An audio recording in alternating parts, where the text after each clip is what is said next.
Kuwait ఇంట్లో మంచి madam దొరకడం కూడా అదృష్టమే. హాయ్ ఫ్రెండ్స్, ఈరోజు జూలీ చేసిన చికెన్ మగ్లూబా చూడండి. పర్పుల్ కలర్ చికెన్తో రకరకాల కూరగాయలు వేసి ఎంత కష్టపడి చేసిందో. చూడడానికి కలర్ఫుల్గా, తినడానికి అదిరిపోయేలా ఉంది. కువైట్ ఇంట్లో మనసుకు నచ్చినట్టు జీవించడం అంత ఈజీ కాదు. మీకు నచ్చిన వంటలు మీరు చేసుకుంటే మీ మేడం సార్ ఏమన్నారా అని ఒకరు అడిగారు. కానీ నిజం చెప్పాలంటే మన ఇంట్లో మనకు నచ్చిన వంట మనమే చేసుకుని తినడం చాలా చిన్న విషయం అనిపించదు.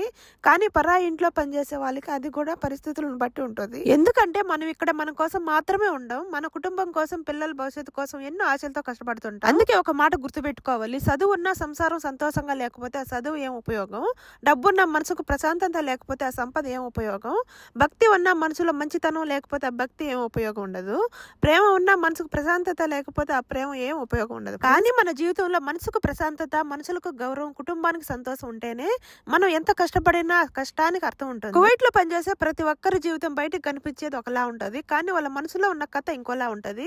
ఇది ఈరోజు వీడియో. Please subscribe.